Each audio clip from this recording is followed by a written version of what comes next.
Hace 50 años el progreso se medía en toneladas de hormigón. Hoy claramente la ética ambiental no lo permite, pero ¿están las sociedades y los gobiernos principalmente de acuerdo con esa ética actual? Pero, ¿qué tal? Bienvenidos. Esto es Ambiente y Medio. De Rasti que el nos mandan primer para programa hacer de ecología de la... ¿Me puede dejar hablar, Fedorovicki? Estoy hablando con mi Estoy haciendo un voluntario. programa de televisión. Usted hace cosas todo el tiempo. Yo estoy hablando con mi voluntario. Estoy haciendo un programa de acá, televisión, como pueden ver, Tommy. muchachos, tengo una selva Tommy, de plantas autóctonas. estoy haciendo un programa de televisión. Y yo Está en el medio de la grabación del programa. le estoy mostrando a los voluntarios de la fundación el estudio. Fedorovicki, ¿me puede escuchar o no me escucha? Pero no se lo puede mostrar fuera de la grabación. Estamos Escuche al una cosita, aire. no me importa. Estamos al aire. Yo quiero Tommy. decirle a todo el mundo, A todo el mundo. porque todo el mundo nos está mirando, que Qué la rating, Fundación Ambiente y Medio lleva a sus voluntarios al estudio de televisión. ¿Por qué? ¿Sabés por qué, Fedorovicki? ¿Por qué? Porque la fundación lleva a la calle lo que acá hacemos en el estudio. Muy bien. ¿Sabe qué, qué, Fedorovicki? Es súper importante. Le voy a sacar una foto con los voluntarios. Esa es nuestra idea. Por eso creamos... poner una acá. Vengan, chicos, Muchísimas vengan. gracias. Todo esto está ocurriendo en vivo para que ustedes lo vean. Gracias, Tommy. Bueno, ¿puedo seguir haciendo el programa? Necesito mis voluntarios por acá, Vayan, por favor. vayan. Gracias, gracias. Ahora, fuera de broma, los voluntarios de la Fundación Ambiente y Medio son quienes nos ayudan a hacer aquello por lo cual creamos la Fundación Ambiente y Medio, que es traspasar la pantalla, aquello que contamos acá, convertirlo en acciones. Y una de las acciones para la que estamos trabajando mucho, y ustedes lo saben, y tuvo su primer éxito en la isla Martín García, es la remoción de basurales a cielo abierto. Están viendo en la pantalla una de las actividades que hicimos para el Día del Niño con la Fundación Racing Solidario, y así sucesivamente. Y dentro de muy poco tiempo, la Fundación Ambiente y Medio, a través de su web, va a recaudar fondos con una plataforma de mercado pago solidario para poder juntar dinero para eliminar basurales a cielo abierto en toda la Argentina. Volvemos al tema de hoy, que es la ética ambiental. ¿Qué es la ética? Es un conjunto de normas, de valores, en los cuales la sociedad se pone de acuerdo, explícita o tácitamente, para sostener un determinado estándar, un determinado parámetro, para hacer las cosas de una determinada manera. Está claro que la ética está directamente relacionada con la época. Cada época tiene su ética. Cosas que se hacían hace 200 años hoy se consideran antiéticas, y cosas que se hacen hoy todavía se siguen considerando antiéticas para esta época. Por ejemplo, talar bosques nativos, por ejemplo, eliminar especies, por ejemplo, contaminar ríos. La ética de la época exige otra cosa. Aquí en este barrio de la ciudad de Buenos Aires había una casa antigua de principios del 1900 en la que vivían unas 6 personas. Gracias a una decisión catastral y en tan solo 6 meses, se construyó esta torre de 40 departamentos, en la que hoy viven unas 130 personas. Nadie pensó que la red cloacal y la red de agua potable que utiliza es la misma que se construyó hace 60 años. Esta planta industrial se construyó a la vera del riachuelo en los años 60, porque sus propietarios suponían que ahí podían verter sus efluentes sin problemas. Hoy se les exige tener una planta de tratamiento, pero está hecha tan solo para tratar un poco más del 30% del agua que sale de allí. El resto queda sin tratar. Vaya uno a saber a dónde va a parar, ¿no? Hoy, una maestra enseña a sus alumnos la importancia de no tirar basura a la calle y reciclar los residuos. Sin embargo, muchos municipios en los que esta docente está creando conciencia ecológica utilizan basurales a cielo abierto en lugares inadecuados, cerca de ríos o a metros del ejido urbano. En la costa atlántica, autorizan la construcción de edificios hermosos frente a una playa sin que importen mucho las consecuencias. Más al sur, en donde vive menos gente, una industria minera intenta de cualquier manera extraer oro en una región declarada Patrimonio Cultural de la Humanidad. Como consecuencia de un nuevo gran negocio, la Pampa Húmeda se pobló de emprendimientos de ganadería intensiva, muchas veces en el interior de los mismos pueblos. Las autoridades No saben bien qué hacer con los residuos industriales sólidos y muchas veces construyen verdaderas montañas de desechos que terminan modificando el hábitat y la naturaleza del lugar. Los ciudadanos del mundo se ponen de acuerdo en la necesidad de generar energía a partir del uso de recursos renovables, como el viento y el sol. Sin embargo, los estados y las decisiones políticas impulsan el desarrollo petrolero, la generación de energía a partir del uso nuclear o la construcción de represas hidroeléctricas que afectan los ecosistemas donde se emplazan. ¡Qué contradicción!, ¿no? Y así podríamos seguir mencionando hechos y actividades que ponen en duda la ética de la época y el compromiso con el medio ambiente. Ya se han producido daños irreversibles a partir de actividades que ponen el acento solamente en la rentabilidad. Ha llegado la hora de hacer valer el derecho individual y colectivo a un ambiente sano que respete el hábitat y la vida. Ha llegado la hora de trabajar por la ética de la época. Uno de los padres del psicoanálisis moderno, Jacques Lacan, decía que renuncia a aquel que no entienda cuál es el horizonte de la época en la que vive. Porque las épocas se constituyen a partir de lo viejo y la irrupción de lo nuevo que no termina de nacer o no termina de imponerse. Por eso, por ejemplo, y perdonen la digresión porque no tiene que ver con el medio ambiente, la esclavitud se mantuvo mucho más allá de que la ética de la época la repudiaba. En algunos países se mantuvo hasta no hace demasiado tiempo. Lo mismo pasa con las cuestiones ambientales. ¿Y cuál es la confrontación que se le expone a la ética de la época? El dinero, los intereses. Entonces hay determinadas situaciones que la ética de la época no resiste, no sostiene, no avala y sin embargo los intereses económicos una y otra vez van horadando en la misma dirección. Pongamos algunos ejemplos. El riachuelo. ¿Por qué el riachuelo sigue estando como está? ¿Solamente porque hay gobiernos que no son capaces de encontrar o de dar en la tecla de la gestión para poder resolverlo? No, porque todavía hay una lógica inescrupulosa que hace que se externalicen los costos de la contaminación. Es decir, que lo pague la sociedad, aquello que debería responsabilizarse el industrial o el fabricante. La ética de la época ha incluso permitido incorporar algunos dispositivos interesantes. El estudio de impacto ambiental era impensado hace 30 años, simplemente. ¿Qué es el estudio de impacto ambiental? La evaluación previa a la realización de un proyecto para estimar cuáles son las consecuencias negativas de ese proyecto y poder corregirlas, mitigarlas o incluso desestimar ese proyecto si sus consecuencias son muy lesivas para el ambiente. Lamentablemente, echa la ley, echa la trampa. Hoy el estudio de impacto ambiental muchas veces es simplemente un papelito más que se presenta a la hora de lograr aprobaciones, como por ejemplo de torres en sitios en los cuales no podrían levantarse bajo ningún concepto. Cada paso que damos, miremos a nuestro alrededor, vamos a ver una confrontación entre lo viejo y la ética de la época.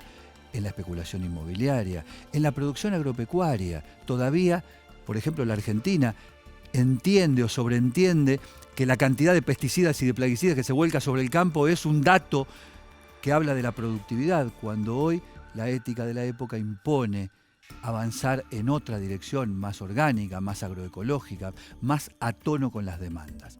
Naciones Unidas, o por lo menos en sus discursos, las naciones que integran el sistema de la ONU, entendieron que los objetivos a fijarse políticamente eran otros. ¿A partir de qué? De la ética de la época. Por eso se establecieron los objetivos de desarrollo sostenible, que tienen que ver con la pobreza, no solamente con cuestiones ambientales, con la pobreza, con la educación, con la igualdad de género, con el hambre cero y también con una plataforma, con un estándar mínimo de lo ambiental por debajo del cual no debería estar la sociedad.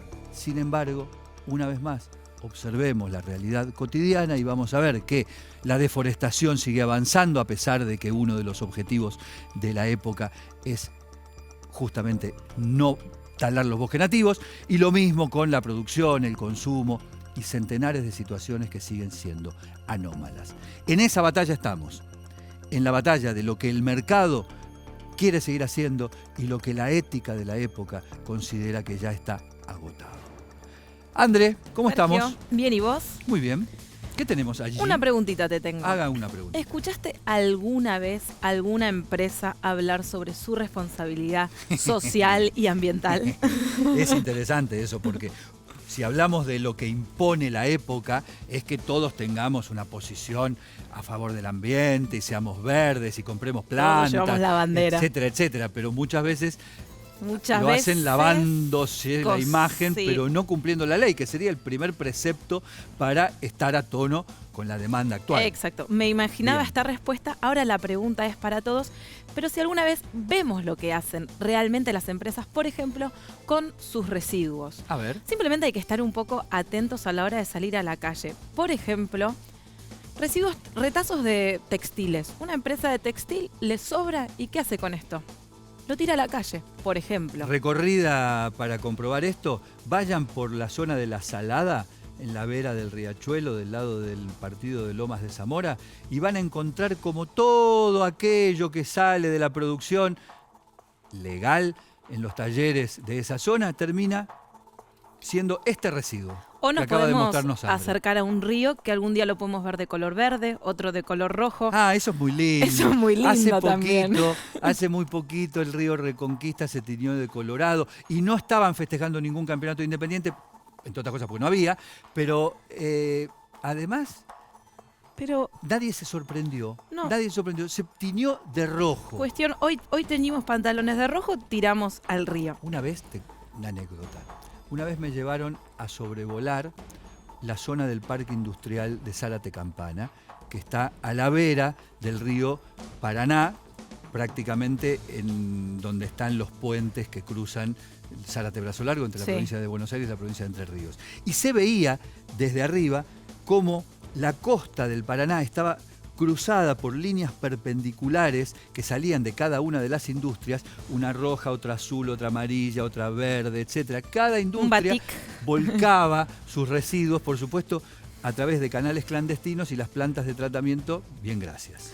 Otra cosa, hacemos una maratón solidaria y te damos de tomar agua con sorbetes, que bien sabemos el daño que causan a la fauna marina. Exactamente, bien. O sea, tomémoslo de la botella o en un vaso, digo, de Bueno, vidrio, si es posible. Y así incontables ejemplos, y recién estábamos viendo unas imágenes de una montaña de basura en Santa Fe de residuos industriales que tira la empresa sin Ahí hacerse está. cargo de su basura. Ahí lo estamos viendo. Ahí está. Enorme es esa montaña. No digo que sea esta la empresa, pero hay muchas que tienen estas conductas y después resuelven su conflicto, su dilema ético con un cheque. Con un Así cheque es. dicen, yo aporto al medio ambiente y le doy un cheque a tal o cual para que proteja el pingüino o la ballena o el oso Porque panda. O lo no que podemos sea. olvidar que todo esto es plata. Por supuesto, todo esto es plata que se ahorra en las empresas. Cuando un economista habla de externalización de costos, está hablando precisamente de aquello que una empresa debiera pagar, debiera afrontar en sus costos personales, particulares, y sin embargo los vuelca para que la sociedad los diluya entre sus propios costos. ¿En qué? En contaminación, en falta de salud, en sitios que están inutilizados y así sucesivamente. Así sucesivamente. Le vamos a mostrar otro ejemplo parecido a lo que acaba de mostrar, de lo que nos acaba de mostrar Andrea en relación a los residuos. Pensemos en la minería a cielo abierto. La minería a cielo abierto como procedimiento tecnológico es volar montañas, pasarla por una zaranda de cianuro y agua y de ahí retirar los minerales que se puedan recuperar. Pregunta, ¿está dentro de los parámetros de la ética de la época producir oro, obtener oro, porque no se lo produce, obtener oro de ese modo en esta época y con ese costo ambiental? Miren este Google Map a lo largo del tiempo, que le vamos a mostrar cómo es la explotación en un sitio específico, Cerro Vanguardia, provincia de Santa Cruz, a lo largo del tiempo. Fíjense lo que pasa. 1984, la montaña es virgen. 2018, un queso gruyère, atravesada por todos y cada uno de los huecos que le han hecho con dinamita para volar esa montaña y obtener de allí fundamentalmente oro y otros minerales preciosos que, claro, como no hay más beta en la montaña, porque ya se agotó, entonces lo que hacen es volarlas, pasarlas por una zaranda y recuperar aquello que se puede. ¿Cuál es el costo? El que acaban de ver allí. Volar la montaña y dejar un queso gruyère. ¿Vale la pena? ¿La ética de la época lo resiste? Esta es la gran pregunta que hay que hacerse. Esta es la gran pregunta que hay que hacerse. ¿Lo tenemos ahí al señor Juani Andino? Esperando como siempre. ¿Cómo Esperando. estamos? ¿Cómo estamos? ¿Bien, Sergio? Pero muy bien. Qué bueno. Estuvo jugando con el Rusty. Jugando Gracias a la con gente de Rusty. Rusty una vez más. Muchas gracias por ayudarnos a hacer más comprensible estas cosas que queremos explicar. Dale. Sergio, recién veíamos en el informe, y también lo destacabas vos, Ujú. edificios que se construyen donde estaban construidas ciertas casas. Ah, Recién veíamos en el informe que ponían un ejemplo de una casa en donde vivían 6 personas. sí, señor.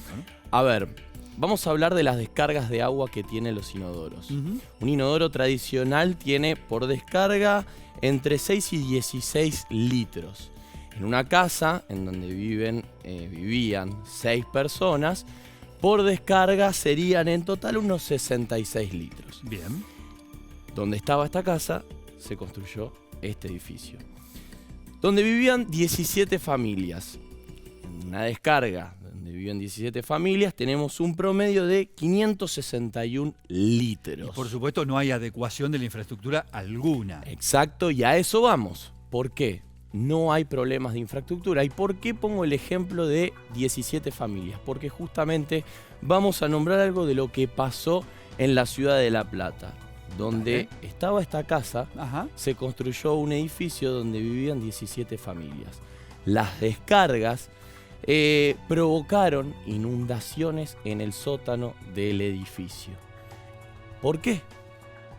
¿Por La qué? misma unidad funcional que tenía la casa se utilizó Para hacer una torre. para hacer una torre donde viven 17 familias. Es interesante el ejemplo, es muy interesante lo que está diciendo Juani, porque no se trata solamente de una preservación de orden arquitectónico cuando algunas ONGs insisten en que paren de tirar abajo las casas antiguas que configuraban un barrio con un estilo determinado y dejen de construir torres en esos lugares. No es simplemente una cuestión estética que de por sí podría ser viable discutirla, porque es interesante. Defender el patrimonio. Defender el patrimonio, defender la vida en casas bajas y el contacto con los vecinos, que muchas veces se anula cuando estamos hablando de una torre. Todo eso está fenómeno.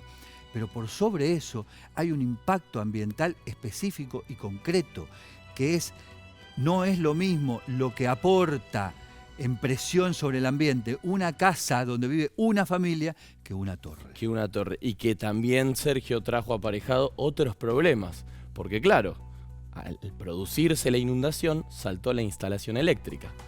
Saltó la instalación eléctrica y cuando quedó el agua en el sótano, podíamos decir, Sergio, las familias tenían miedo de que se produzca el show del dengue en ese lugar. Efectivamente. Y todo esto está relacionado con la ética en el siguiente sentido. Cosas que hace algún tiempo, 20 años, 30 años, 40 años, 50 años, se veían como síntomas de progreso, como sinónimos del avance de la sociedad y que hoy están cuestionadas como tales.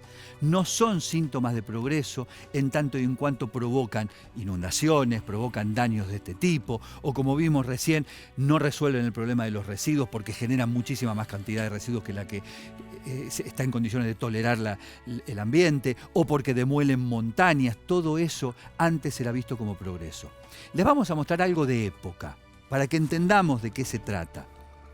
El Chocón, una de las represas hidroeléctricas más grandes de la historia de la Argentina, la segunda que le compite en ese tamaño, ella Ciretá, y fue declarada oficialmente Monumento de la Corrupción y Monumento del Deterioro Ambiental como ninguna otra. La represa del Chocón fue construida a comienzos de los 70 y era vista, observada como algo que nos ponía a los argentinos en un primer mundo asociado al progreso. Vean esto.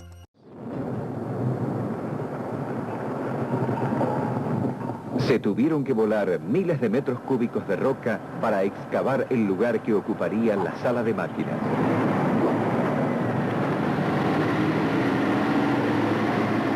Y llegó el día señalado, 1 de diciembre de 1970. Había que cerrar el cauce natural, desviándolo para poder continuar la construcción de la presa en el propio lecho del río. El Limay se resiste, y el hombre entonces apela a todo su ingenio y a sus brazos de acero y piedras.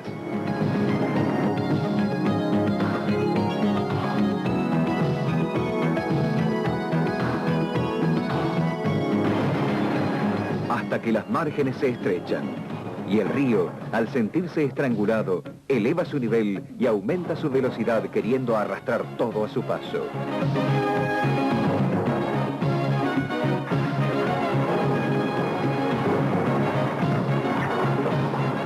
Solo después de 32 horas inolvidables, el río cede ante la tenacidad del hombre. El Limay se resiste, decía épicamente el locutor, porque la lógica de la época era esa. Había que doblegar a la naturaleza, vencerla, ponerla de rodillas si fuese necesario, porque la naturaleza estaba al servicio de los intereses del hombre. Y la lógica de la época, estamos hablando de apenas 40 y pico de años atrás, era que la naturaleza se convertía en un obstáculo para el desarrollo, el crecimiento y el bienestar de la humanidad.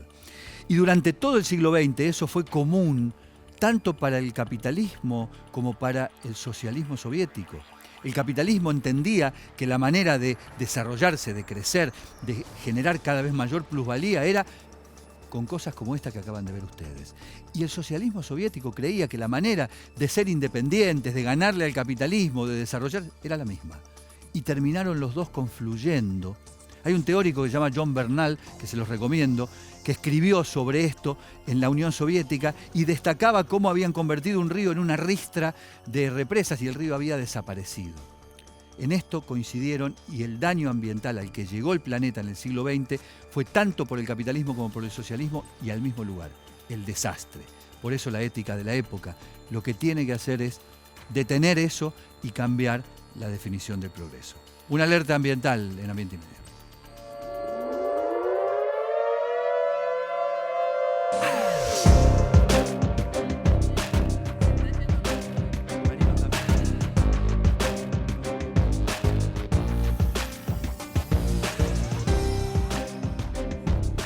Se dice que el glifosato queda al pie de la planta. No, no es cierto. Hay un estudio que demuestra que la cantidad de agroquímicos presentes en el río Paraná hoy supera cualquier valor normal. Hoy supera todos los estándares. En este estudio que vamos a poner ahora en la pantalla, el profesor Damián Marino, investigador del CONICET, docente de la Universidad de La Plata, señala claramente que todo lo que está ocurriendo en el campo argentino con el modelo de sojización está provocando un daño casi irreversible en el que quizás es uno de los ríos y fuentes de agua más importante de toda la cuenca del Plata, el río Paraná. Para que después no digan que la ciencia no interviene en esto. Esto también es ciencia, y es ciencia que nos está demostrando que estamos verdaderamente en peligro. Ya seguimos con más Ambiente y Medio.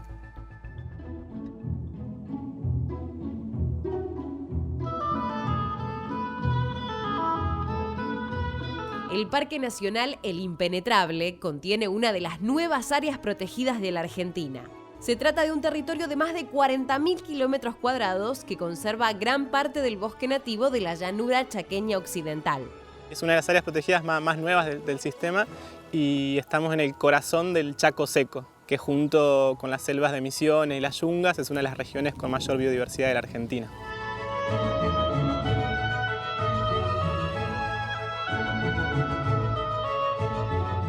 Allí hay espacios selváticos cerrados, montes impenetrables con una gran variedad de vegetación y ríos que surcan el amplio territorio. El Bermejo, de alguna forma, es como el gran pincel que tiene el parque, digamos, ¿no? Es uno de los pocos ríos que queda en la Argentina, que transcurre libremente, además. Tener la influencia de dos ríos, como el Bermejo y el Bermejito, es un lugar con mucha diversidad dentro de la región, ¿no? De alguna manera es como nuestra suerte de África en la Argentina. Existe una gran diversidad tanto de plantas como de animales. Los grandes vertebrados nuestros están en este lugar. Tapires, los chanchos, el oso hormiguero, felinos, ¿no? Y la posibilidad real aún de que, por ejemplo, el mismo yaguareté todavía siga viviendo por la zona, eso es real. O sea, es un lugar con mucha biodiversidad y en donde se destaca eso, los grandes vertebrados que aún existen en la región.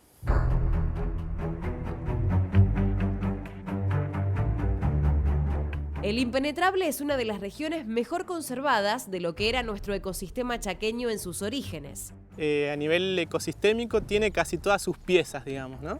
Están presentes casi todo lo que tiene que estar, pero bueno, obviamente por los disturbios que ha ocurrido en la región, alguna de estas especies por ahí está en una situación más crítica que otra.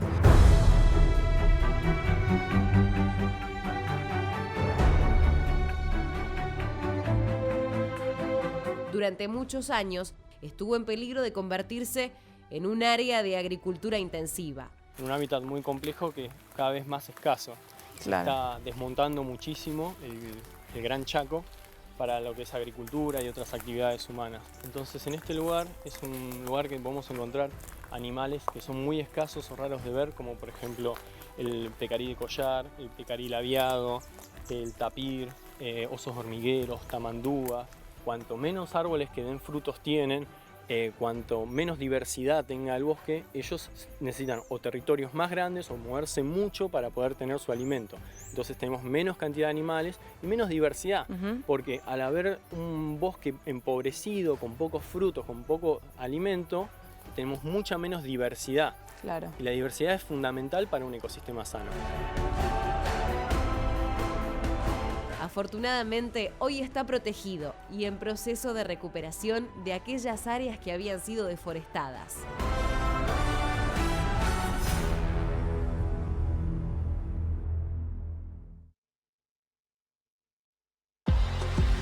Seguimos en Ambiente y Medio. Más de 13.000 policías en calle. Seguimos avanzando hacia una ciudad más segura. Buenos Aires ciudad. Vamos, Buenos Aires.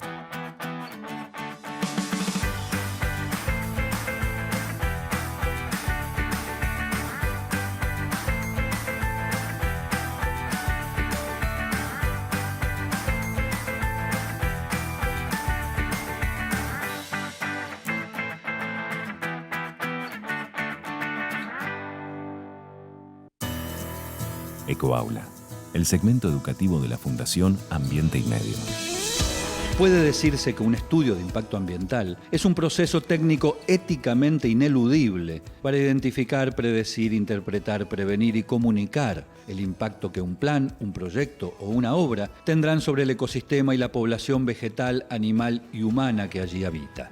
El estudio de impacto ambiental es indiscutiblemente predictivo, es decir, se debe hacer antes de que una obra se ejecute, de modo de morigerar, aliviar o incluso impedir un impacto no deseado. Por lo tanto, no se puede aplicar a obras ya realizadas. Además, por su complejidad, tiene necesariamente un carácter interdisciplinario, ya que intervienen en él cuestiones asociadas a la biología, la ecología, la economía y hasta la sociología. Burocráticamente, y afortunadamente desde hace un tiempo, es la información imprescindible que se debe presentar a una autoridad ambiental competente, que es la que debe evaluarlo, de modo de obtener un permiso oficial. Pero también en los últimos años se ha convertido en una herramienta insustituible para que ciertas actividades pretendan obtener la licencia social para sus emprendimientos. No obstante, el estudio de impacto ambiental es condición necesaria, pero no suficiente para que un proyecto se considere ambientalmente apto, pues ocurre frecuentemente que los resultados que allí se indican son tan nocivos que en verdad debieran utilizarse para desacreditar algunos proyectos y no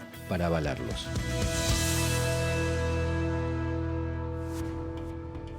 Las cuestiones vinculadas con la ética de la época, que es de lo que hablábamos en el bloque anterior, también están relacionadas con los animales. Con los animales que vienen, por ejemplo, con casco amarillo. Animal casco. Federovisky. No, te estaba hablando usted, ¿no? ¿Le gusta mi nueva mascota, Federovisky? ¿Qué me trajo? ¿No le gusta mi mascota, Federovisky? Espero que esté muerto eso, que esté embalsamado. Es más, espero que sea de plástico. Escúcheme O una de cosa. madera. O reciclable. ¿Qué es esto, Tommy? Esto es un oso hormiguero, Federovisky. ¿Por qué Es mi con nueva esa voz? mascota exótica. ¿Pero qué es esa voz de Graciela Borges? ¿Qué es eso? Es que las personas que usan esta mascota, ¿vio? Ah, claro. No, yo le quería decir, Federovisky, está Dígame. muy mal tener como mascota un animal que no pertenece a un hábitat determinado. Y que no es doméstico, Y además. que no es doméstico. El Pero caso en especial, de- ¿sabe qué? ¿Qué más? ¿Usted se acuerda cuando fuimos al zoológico de Luján? Sí, donde Había deja- tigres encerrados, Federovisky, ¿de qué me está hablando? y dejan entrar a la gente para que entre en contacto con el tigre. Una vergüenza. Esto no se hace. No se toca. No se hace, No se Tommy. toca. No se hace. Juani, contame. Sergio, bueno, Diga. vamos a estar en el complejo ambiental de Villa Domínico. Bien. Les vamos a contar la importancia, lo que era, por si desconocen, era un antiguo relleno sanitario. Fue el primer relleno sanitario que operó en el área metropolitana de Buenos Aires a partir de la creación del SEAMSE allá en 1976, cuando Exacto. vos eras muy chico. Y vamos a hablar, Sergio, de las especies nativas. A ver, ¿por qué tanta insistencia por parte de este programa por las especies nativas? No es que nosotros nos ponemos la camiseta argentina y es una cuestión de patriotismo No. y decimos vamos a Argentina. No, es una cuestión de adaptación ambiental. Exactamente.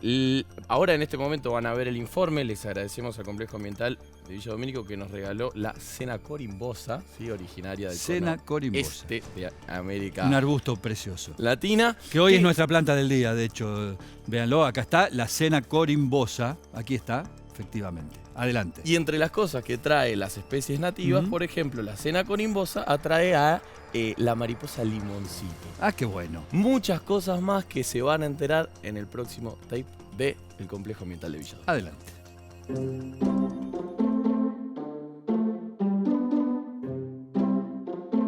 A través de nuestro programa del vivero experimental buscamos la producción de plantas nativas para recuperar espacios, para generar espacios verdes y fundamentalmente para invitar a la gente, a las áreas urbanas a empatizar, a amigarse con nuestro medio ambiente más allá del cuidado del verde. Acá lo que no solo queremos recuperar el espacio verde como un ambiente de generación de oxígeno, sino también para que la naturaleza y el ser humano aprendan a convivir. Toda planta necesita un sustrato. Nosotros nos basamos fundamentalmente en el sustrato de compost.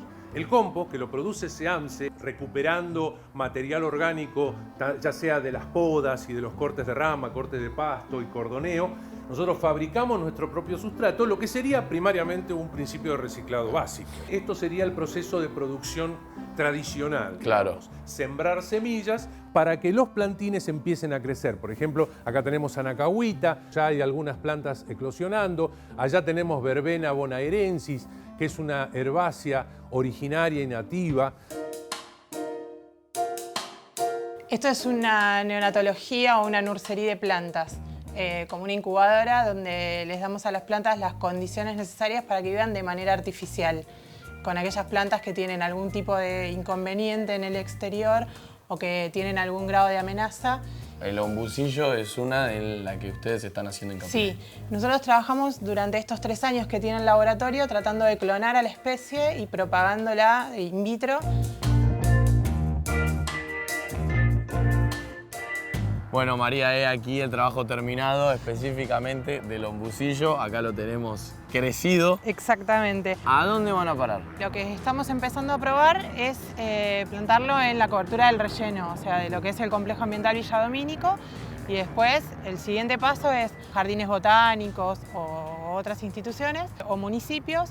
Y después también fortalecer la población de su área de distribución, que es en la zona de Magdalena. Fundamentalmente lo que nosotros buscamos es la recuperación de espacios verdes a través de la recuperación de los ecosistemas. Entonces, esto de plantar plantas nativas en lugar de plantas exóticas o de orígenes de otros lugares del mundo, hacen de que todo lo que esté alrededor de ese ecosistema también se recupere. Anteriormente se apuntaba más a la ornamentación, Entonces, ahí es donde traíamos plantas de otros lugares del mundo para hacer lo que eran los arbolados urbanos, Claro. y las plazas, etc. Pero eso también trae sus problemas, porque un exótico tiene como prioridad sobrevivir. Entonces, lo que hace es ataca violentamente en su forma de crecimiento al resto de las especies, y es ahí donde disminuyen los números de nativas.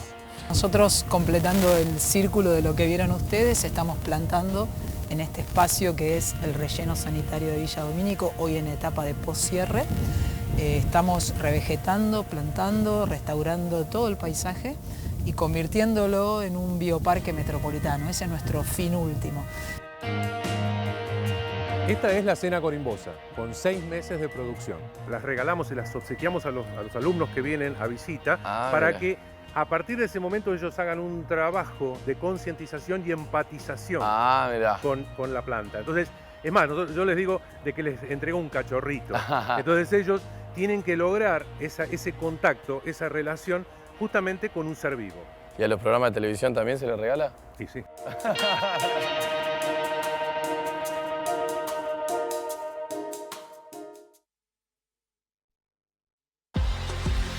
Seguimos en Ambiente y Medio. Estas barreras flotantes que ustedes ven acá son precisamente... Sí, hay una ciudad con un estándar de vida importante y además con un estándar ambiental. El único río glaciario. Ya llevamos aproximadamente 2 horas de caminata. En primera persona, experiencias de la ecología real.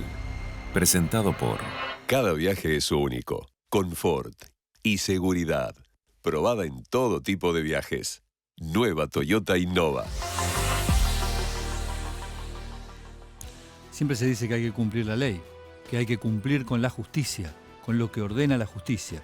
Esto que ustedes van a ver ahora no solamente es una vergüenza desde todo punto de vista, fundamentalmente social y ambiental, sino que también es ilegal. Hace 10 años la Corte Suprema de Justicia ordenó que esta gente que ustedes van a ver no viva más en Villa Inflamable, en primera persona.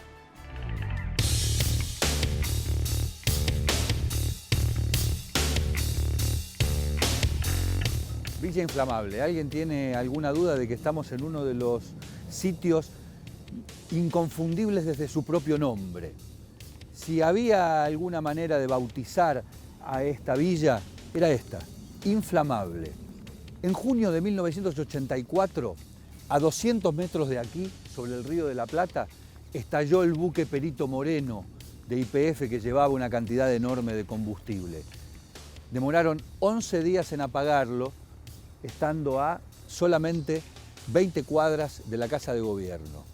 Por eso este lugar se llama Inflamable, porque aquí opera la mayor cantidad de empresas petroquímicas, de refinerías, y todas ellas generan un riesgo inminente a la salud por su condición de inflamables.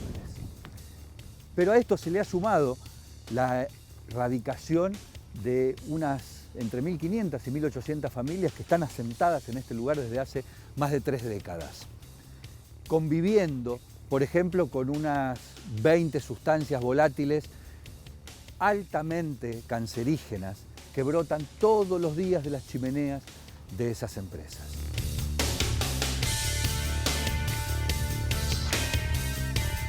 Así se vive en la Villa Inflamable, con una pobreza abyecta, pero el agregado de la contaminación permanente, una combinación fatal, porque a lo que la pobreza impone, aquí se le agrega la bajísima calidad de vida como resultado de el plomo, los combustibles, todo lo que proviene permanentemente del polo petroquímico que está allí, ustedes lo ven, a pocos metros de este lugar. Por eso fue que se decidió y se determinó desde la justicia el traslado de esta villa, de este asentamiento. Un pequeño paréntesis, uno podría preguntarse por qué no se le exigió el traslado a las empresas, que están en un sitio muy poco recomendable. Pero bueno, la justicia decidió que se trasladase la gente. Y todavía no se cumplió eso a pesar de que ya pasó una década de esa decisión. Ahora les voy a mostrar a apenas 2,5 kilómetros de acá el lugar al cual se quería enviar a la gente de la Villa Inflamable. La mayor parte de ellos no quiso. Y todavía ese sitio está abandonado. Aquí la pobreza, allá el abandono.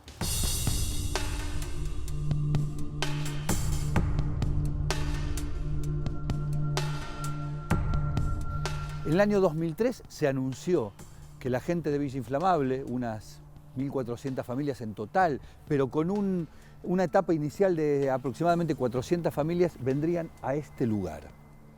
Este lugar es un predio de la empresa Exolgan, que de paso también hizo su negocio, porque ofreció este espacio que está aproximadamente a 150 metros de la orilla del riachuelo del lado de Avellaneda, en canje con un sitio en el polo petroquímico de Dock Sud que necesitaba Exolgan para seguir trabajando. Claro, Exolgan obtuvo aquel espacio, entregó una parte nada más de esto y se inició la construcción de las viviendas. La gente de Villa Inflamable aquí nunca vino, nunca quiso venir. ¿Ustedes creen que sería una solución no solamente habitacional, sino también urbanística y de reconstitución ambiental para esta parte de la cuenca? No, de ambiental nada, de reconstitución ambiental ninguna, porque no está pensado desde ese punto de vista. Acá se pensó en el traslado de una gente de Villa Inflamable de un problema ambiental grave a otro problema ambiental menos grave, pero poco claro en cuanto a soluciones. Las viviendas no son ni sustentables, no están pensadas para cómo se integran, es más, no tenemos infraestructura acá. Entonces, tomando la nueva agenda urbana, tomando los 17 Objetivos de Desarrollo Sustentable y el proyecto de planificación del territorio de Acumar, lo que decidimos es hacer un proyecto que integre lo social con clase media. Entonces, generar un proyecto de 1.100 viviendas es un proyecto que puede llegar a tener entre 4 y 5.000 viviendas. Y además un tema que para nosotros es muy importante acá, que tiene que ver con cómo vinculo los barrios.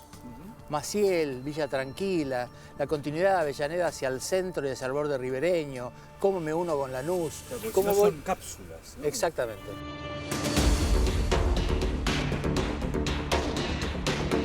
Ustedes lo vieron, en Villa Inflamable la gente vive a escasísimos metros de una de las fuentes contaminantes más grandes que hay en la República Argentina. Pero para decirlo en castellano, en Villa Inflamable la gente vive en la mierda, literalmente. Qué curioso, qué paradójico y al mismo tiempo qué desafiante intelectualmente que es pensar por qué esa gente que vive en esas condiciones rechaza venir acá. Ellos alegan, por un lado, una cuestión, si se quiere, cultural. Dicen que provienen de un barrio, la Villa Inflamable, que está en el corazón de Dock Sud, y Dock Sud es uno de los equipos de fútbol más convertidos en tribu que hay en el conurbano de la provincia de Buenos Aires. Y que en cambio aquí, en el predio que se dio Exolgan, predomina la gente de San Telmo, de la isla Maciel, y que la rivalidad entre esos dos clubes del ascenso futbolístico de la Argentina haría prácticamente imposible la convivencia. Uno podría preguntarse si ese argumento cultural, que seguramente es cierto, puede ser tan prevalente. O será, como dicen muchos de los otros miembros de la Villa Inflamable que no quieren venir aquí, que lo que les están ofreciendo es peor que el sitio en el que viven. Con el mismo foco de contaminación apenas alejado un par de cientos de metros. Piénsenlo, ¿qué es lo que hace que alguien que vive tapado por la mugre no quiera salir de ese lugar porque considera que aquel al cual lo van a llevar es peor que aquel del cual viene?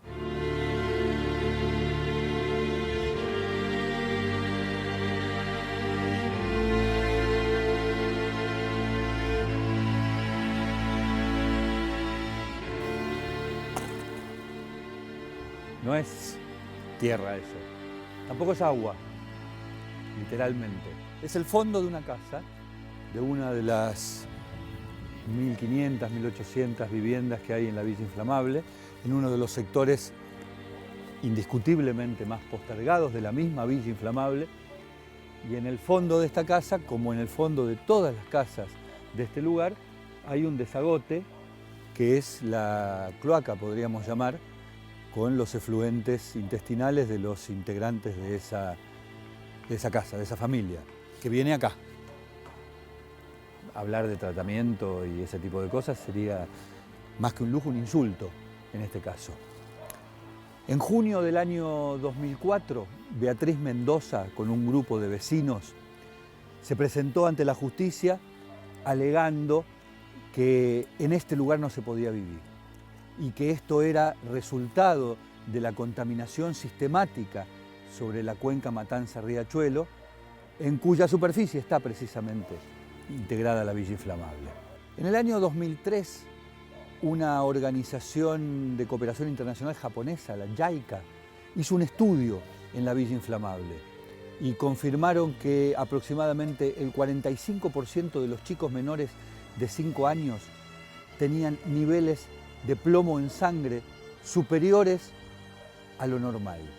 Y que esta villa, la Villa Inflamable, tenía, en comparación con barrios que están a simplemente 10, 15 cuadras de aquí, 3 veces más incidencia de plomo en sangre. El plomo es directamente un resultado de eso, de todas esas chimeneas que ustedes ven allá. Las chimeneas que bordean a la Villa Inflamable, que le dan su nombre y principalmente, y por sobre todas las cosas, le dan la contaminación y la escasísima esperanza de vida a sus habitantes.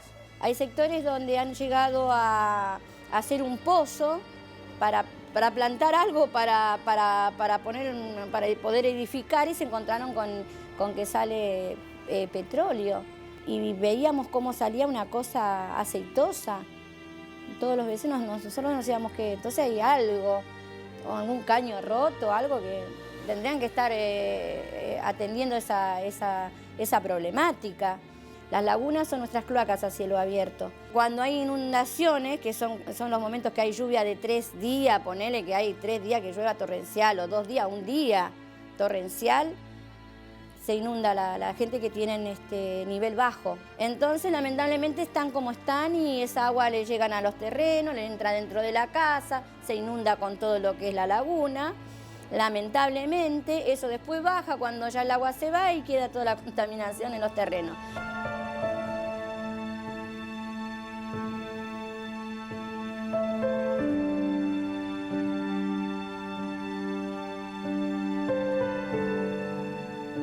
¿En qué momento la sociedad argentina decidió que esto era lo normal?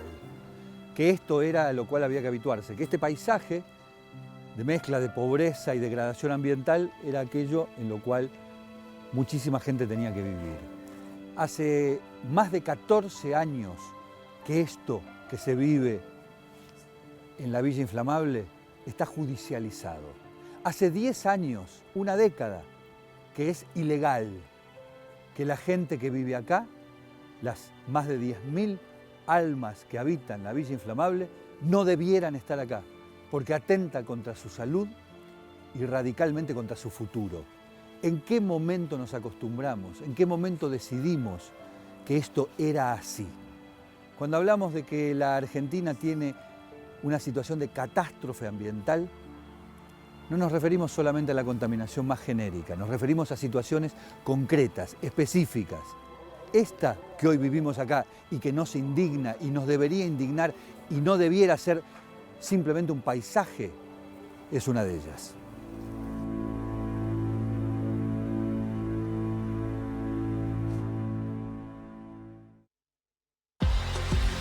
Seguimos en Ambiente y Medio.